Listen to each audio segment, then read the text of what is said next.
മായാവി എന്ന് പറയുന്ന സിനിമയ്ക്കകത്ത് സഹതാരമായിട്ടാണ് അഭിനയിച്ചത്. അതിൽ സലിം കുമാർ ഏട്ടൻ അഭിനയിച്ചിട്ടുണ്ട്. അന്ന് സലിം കുമാർ ഏട്ടൻ നല്ല സ്റ്റാർ, ഇന്നും സ്റ്റാർ തന്നെയാണ് സലിം കുമാർ ഏട്ടൻ.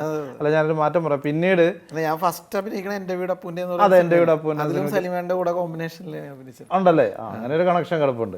അല്ല, പിന്നീട് വിഷ്ണു നായകനായി കട്ടപ്പന ഋതികൃഷ്ണൻ, അതിൻ്റെ അകത്ത് സഹതാരമായിട്ട് സലിമേട്ടൻ അഭിനയിച്ചു. എങ്ങനെയാണ് അതിൻ്റെ ഒരു സലിമേട്ടനോടുള്ളൊരു നമ്മുടെ കാഴ്ചപ്പാട്, അല്ലെങ്കിൽ സലിമേട്ടൻ നമ്മളോട് പെരുമാറുന്നത്? അയ്യോ, ഭയങ്കര വൈബാണ് സലിമേട്ടൻ എന്ന് പറഞ്ഞാൽ. ഇപ്പം എനിക്കും വിപിനും ഒക്കെ ഞങ്ങൾക്ക് ജീവനാണ് പുള്ളി എന്ന് പറഞ്ഞാൽ. അപ്പോൾ അല്ല, എല്ലാ പടങ്ങളിലും ഉണ്ടല്ലോ സലിമേട്ടൻ. അതെ അതെ, കാരണം പുള്ളി ഒരു ലെജൻഡാണ്. അതെ അതെ, പുള്ളീനെ വെച്ചിട്ട് നമ്മൾ ഒരു സംഭവം എന്തെങ്കിലും പ്ലാൻ ചെയ്തിട്ടുണ്ടെങ്കിൽ 100% അതിൻ്റെ മുകളിലായിരിക്കും പുള്ളി ഡെലിവറി ചെയ്യണത്. പുള്ളിയുടെ ഒരു മീറ്ററിലാണ് നമ്മൾ. സിനിമ നടനല്ലേ? അതെ, ഡെലിവറി ചെയ്യുന്ന കാര്യം പറഞ്ഞു. അത് ശരി. അല്ല, അതറിയണ്ടേ? പുള്ളി ഇടക്ക് മറ്റേ കൊറിയർ സർവീസിന് അതാ ഞാൻ ചോദിച്ചത്. അത് കറക്റ്റായിട്ട് ഡെലിവറി ചെയ്തിട്ട് പുള്ളി ഈ പറയുന്ന ഡയലോഗ് പറയൂലേ, അതിനാണ് ഡെലിവറി.